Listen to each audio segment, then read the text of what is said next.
Good morning to you, Michael from the Academy. Really hope you're well today. We're going to do an autumn garden tour. It's a really good time of the year. Things are sort of going into that sort of dormant period, but we've still got a lot of crops around and we're starting to harvest a lot of the brassicas, which are the winter crops.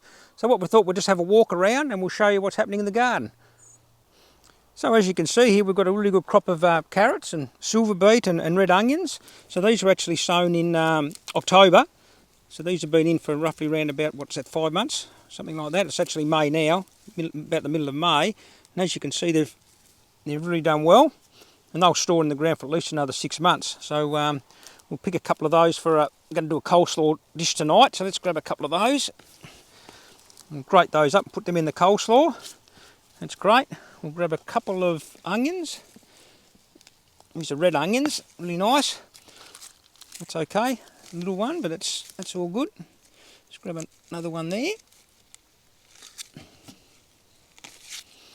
Another red onion. That's good.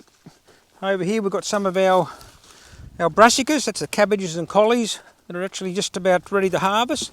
So these were actually planted in March. So they've done really, really well. So we'll grab one of those. Our coleslaw, we'll grab a red one. They're starting to come into their own now, the brassicas. They love the cold weather, so the real cold weather hasn't arrived as yet, but from now on they'll really thrive. What we'll do, we'll stick a couple of kale leaves in with our coleslaw. You can mix that in with your coleslaw. We've got a few bits of broccoli. We won't pick any broccoli now, but what we will pick, we'll pick a nice cauliflower. So here's the first of the season's cauliflowers. They're really nice. Next one, you probably make a cauliflower bake or something out of that one. So we'll grab that one. That's the great thing about having homegrown produce. You just go out in the garden in the morning and just pick what you need whenever you want it. So it's fantastic. So what else we got going on here? We've got some seeds. There's some lettuce seed that are just starting to set. So we'll be saving our lettuce seed. So they're just about to pick those. So that's our lettuce seed for the next few years. Over here we've got some, this is really interesting. I talked in another video about a transition gardening, and really what you want sort of overlap between the seasonal produce. And we're right into the middle of May now, so this is well and truly into autumn. But as you can see, some of the summer crops are still doing really, really well. That's the cayenne pepper. So they're thriving. Here's some eggplant. You see the eggplants there? So we're only 2 weeks away from winter, and we've still got a lot of these summer crops going. Got things like capsicums, bell peppers. If you're in North America, they're doing really, really well. And the secret to having a lot of the summer produce go into autumn and winter is to keep them dry. So if you keep the soil really, really dry, they're far more resistant to frost and things like that. So that's the secret. If you want to extend the life of your summer crops, just make sure they don't get too wet in the beds. Just keep them a bit drier. And there's the jalapeno chilies, absolutely thriving. It's been a pretty mild autumn so far. We've only had a couple of light frosts, but once we get heavy frost, once you get the frost down to sort of 1 or 0 degrees, then you find that all these will burn off. But so far so good with those. Yep, so here's the cherry tomatoes. And one of the reasons why we love the cherry tomatoes is that they're so hardy. I mean, you can be picking cherry tomatoes, for 8 months of the year. And because they don't mind the cold, they'll go right into wintertime at this part of the world. So the cherry tomatoes are great. And as you can see, they come on at all different times, so that they don't all set at the same time. So you get some that you can pick straight away, you get other ones that'll be ripen up a bit later on. But because they're so hardy, as I said, you can just be picking the cherry tomatoes all the time. We love the cherry tomatoes. Here's some capsicum. This one's called California Wonder. As you can see, it's starting to ripen up beautifully. 2 weeks away from winter, and we're picking capsicums, we're picking tomatoes. Now these are the zucchini seeds. So we've saved quite a few zucchinis for next year's seeds. There's one there. the green zucchini. We've got the Lebanese zucchini. And we'll be picking these in the next day or so, because as you can see, if you get severe frost on these, it'll ruin the actual fruit and actually ruin the seed. So we'll be picking these in the next couple of days. So they're thriving.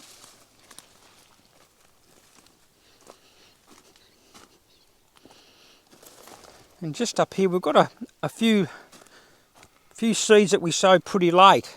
So we've got we don't like sowing seed any later than usually around about March here. March, because once you get into April, the days start getting quite short. Temperature starts cooling off. So there's some spring onions that we'll have for fresh picking in spring. Here's some spinach,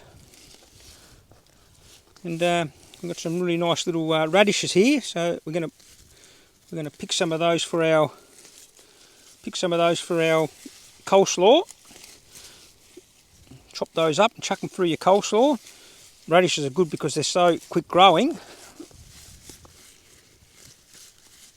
Very nutritious, very tasty.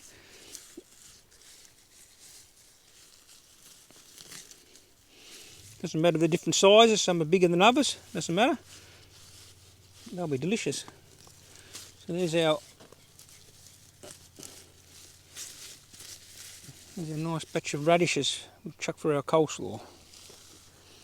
So this is our biennial seed bed. So these are vegetables that you grow one season, they set the seed the next season.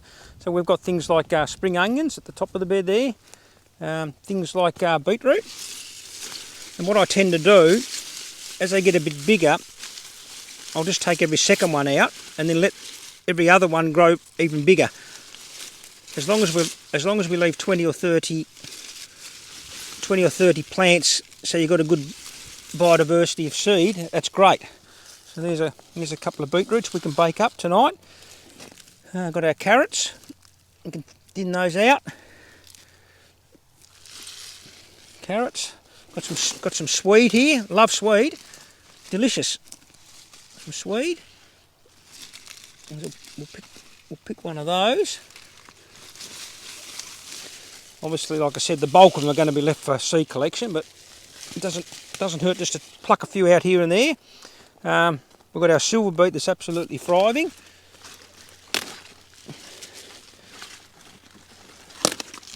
Pick some silver beet.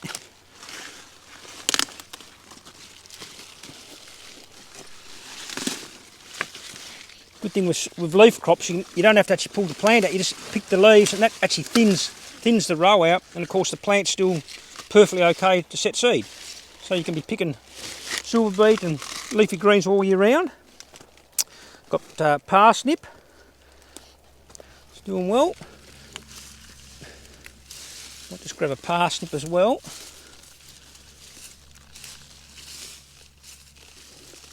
If I can. There you go. Nice little parsnip to bake up along with the swede and the beetroot. Really nice, fresh produce.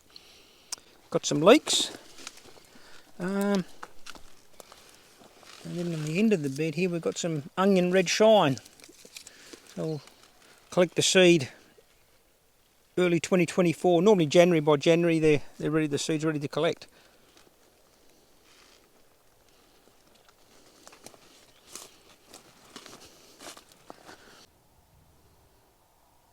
So we've got a bit of a mixture of vegetables in these beds here. We've actually just, the empty beds you can see behind me, they were our pulses. We had things like kidney beans and pinto beans, navy beans, black eye beans. So we've picked those, we'll show you those a bit later on, but they're actually all up in the sunroom. They're drying at the moment. So we'll rotate that. So being legumes, I put nitrogen into the soil, and then in the springtime we'll plant those beds out with other root crops like carrots and parsnips and things like that. And in the meantime, a lot of our winter crops are actually really starting to take off now, with things like parsnips. We've got things like cauliflower. So these were planted in early March, so they're almost ready to go. We've got red cabbage, we've got green cabbage, and we've got some lovely kale. And what we tend to do is, every day we tend to go around and just pick a few leaves here and there. And these leaves are actually for feeding the chickens. So we want the chickens to get a really nutritious diet as long as us. So we go around just pick the bottom leaves off some of these brassicas, highly nutritious, and feed the chickens with them. So nothing ever goes to waste in this garden. We've got some really nice Chinese cabbage here. We really like growing Chinese cabbage because it grows so quick. Some of the traditional European brassicas take around about 4 to 6 months to actually mature, but a Chinese cabbage, it'll mature in around about 4 to 6 weeks. So that's one of the advantages with the Chinese cabbage, and you can also use the Chinese cabbage for coleslaw and things like that as well, and as a replacement for lettuce. So let's have a look. Oh yeah, here's a good one. There's a nice Chinese cabbage there. So really nice Chinese cabbage. So what we'll do, we'll take the leaves off the bottom and give the bottom leaves to the chickens, and then we'll make a Chinese cabbage coleslaw out of the heart section. We've got things like carrots. They were sown in early March and they're ready to be picked. And I made mention of the fact that one of the best food security crops are root crops because they store so well in the ground. You can have root crops in the ground for 6-12 months of the year. So they're really, really good. We've got brown onions over here that are thriving. Onions are great because you can actually pick onions over a 12 to 18 month period. So you can pick them the first 6 months, and then what's left will keep on growing the next season, and they'll just get bigger and bigger. So onions are, if you want something that's going to stay in your garden beds and have good food security, onions are a really, really good crop to grow as well.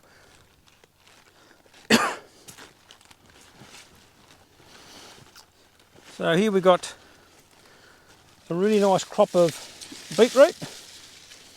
Some of these are big and some of them are small. But you can shred beetroot, you can bake beetroot whole. You can chuck it in coleslaw. We'll put some of this shredded in our coleslaw.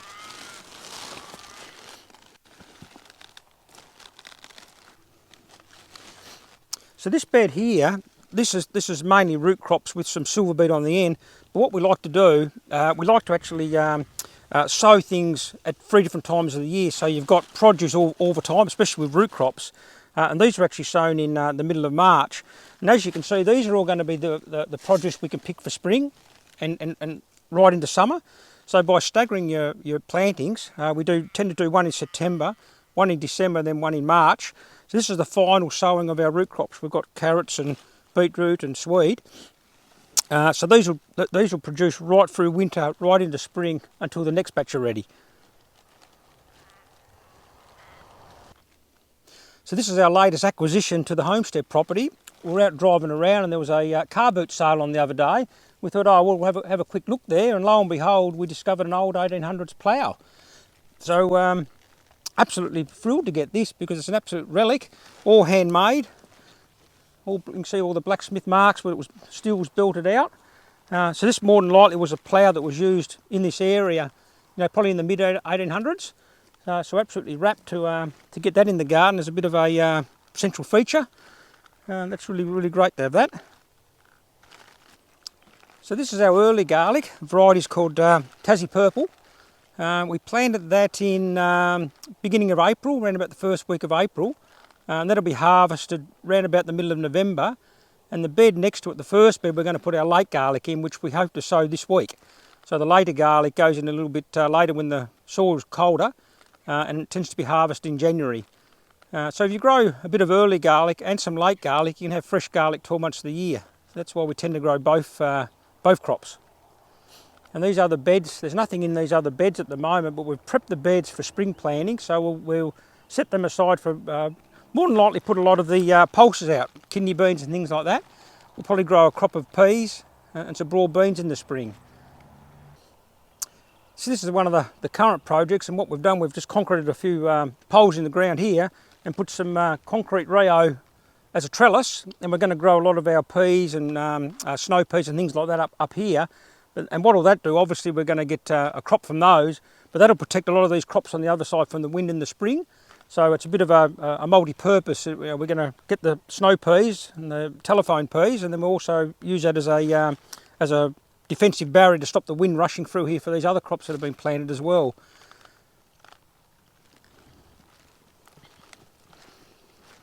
So over the last couple of months, we've been doing a fair bit of work putting in edges and borders.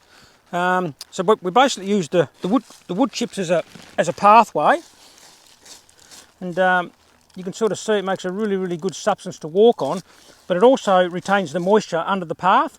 And we never ever use plastic or weed mat under any of this stuff, because you want the microorganisms in the soil to really thrive. So, you know, like the bacteria and the fungi doesn't do well if you put plastic, if you cut and then put the wood chips over it. So you just put it straight on top of your soil, and the worms and the various microorganisms, they'll thrive under there. We planted our orchard out. These are all heritage apples. So I think we've ended up with about 20 heritage apples. And we're going to put a lot of perennials and annuals that will attract all the pollinators into the garden in this section here. So things like salvias and penstemons and a lot of native plants that attract the native insects in. So this is all a work in progress, but we hope to have all this done over the next couple of months. So we'll do another video in the winter time when it's all done and show you what it all looks like when it's all finished. So these are our water catchment swales here. We've got a friend coming in with an excavator the next couple of days, hopefully. And he's going to cut a swale out of this, maybe about 300 millimetres deep, and just sort of edge it off so to each side. Because basically 90% of the property catches the rain on the top side of the property. So 90% of the rain that falls will just soak into the garden beds and the orchard and the various beds up there. And then what's left over will just gradually come down through here, catch in the swale, and then seep into this area that we're going to plant out with natives. So we're just basically utilising the rainfall that God gives us in the most effective way. So 90% in the garden, what does run off will come down here and still seep under in and actually water our natives. As you can see, it's well and truly autumn now. Sunflowers finished. We've cropped that, harvested all that, did well. As you can see, the corn's been harvested. Got a really good crop out of that for the first year, which is really great. And what we'll do over the next couple of weeks, we'll let the chickens free range in here. This is our no-dig area, so the chickens will come around, scratch and put their manure in here. And then all we do in the springtime, we just clean it up a little bit, re-dig the rows of where in between the beds, and it's all ready for planted again. So we'll show a video when the chickens come in here a bit later on. Okay, so we invested a few dollars in some chicken play toys, because chickens love having things to do. There's nothing worse than bored chickens. So we've got a nice little dust bath here that we filled up with fine sand. They love scratching around in that. We've got a few little stumps and a few little jumping hurdles, and that gives them something to do during the day, and they'll jump up and they'll play and stuff like that. And every day we bring our fresh greens down, and the chickens love the fresh greens. And they're all totally integrated now. We've got 3 generations. We've got our original Australorps, we've got our New Hampshires, our teenage New Hampshires, and then we've got our first generation Australorp New Hampshire crosses. So as you can see, they're all happy together, all integrated. So they're doing really well. But plenty of things for them to do here. Well, so we're in our potato patch at the moment, and if you looked at some of our previous videos, we had 17 varieties of potatoes that we were growing over from November right through to March. So we've harvested all the potatoes now, and we're actually very happy with the way they've gone. We've got around about 1 tonne of potatoes in total. 50% of those we'll just give away to charity. There's a number of community centres and things like that around here, food banks that actually really need fresh produce. So we'll give half away. We'll save our best potato seeds for next year, for planting. Well, actually, it's actually this year, but we'll start planting in August. And as I said, we are very happy with the way things went here. We did some experiments over here as well with various crops, just to see how they go in this area. Because this particular soil is very clay-based, and there hasn't been any produce grown in here for over 150 years. It was just basically used for grazing land before they subdivided the property. So this is the first crops in over 150 years, so we're very happy with the way the potatoes have grown. And also a lot of the other things like tomatoes and cabbages and some of the pulses, squash, pumpkins have done really well as well. So those experiments are really handy for us to know for next year and the subsequent years as to what to plant. So all in all with the potatoes, we're really happy with the crop we've got this year, and we'll get even a bigger yield next year. So when you're harvesting potatoes, if you want them to store really well, what you tend to do is you wait for the potato plant itself to grow through its life cycle, and then when it dies down, usually about 4 to 5 months, the actual plant will die down, and then leave it in the ground for at least a month. preferably in our case in the autumn, and the soil dries out quite a bit. And what actually happens if you leave the potatoes in the ground for a month, the actual skin of the potato goes quite hard, and that means they store really well. So that's the key. If you want to be able to store your potatoes for 6 months, just let them go through the life cycle, leave them in the ground for a month, and then careful when you dig them that you don't bruise them. So they'll store for a month really well. We did a few experiments. Obviously we had some pumpkins out. That's just one of the pumpkins that Queensland Blue that we just harvested from this particular patch. So what we're going to do next year, corn did really well here as well. So next year we're going to basically just grow potatoes, pulses. So that's things like lentils and kidney beans and pinto beans. And what's the other thing we're going to grow? We're going to grow spuds, corn, and pulses in this particular area next year, and then we'll just some of the other things like tomatoes we'll put down the bottom there. But we're going to add some compost to this really clay-based soil. That'll help it be a little bit more fertile, as well as help with the drainage, and also some chicken manure. So we're going to do that over the winter, and then we'll start planting the next crop of spuds probably late August. And next year we're going to do maybe at least 2 to 3 crops of spuds. And that'll give us a bit of mitigation against risks such as heavy rainfall. So we'll take you through that, and we'll let you know when we're doing that. Well, I hope you enjoyed our autumn tour of the garden. As you can see, we've got plenty of produce that we picked this morning. We're going to take this up, and we've got coleslaw to make. We've got cauliflower bake to do. We've got various other things to do here as well. But one of the great things about being self-sufficient with your own organic homegrown produce is you've always got food. So we'll catch you next time on our winter tour.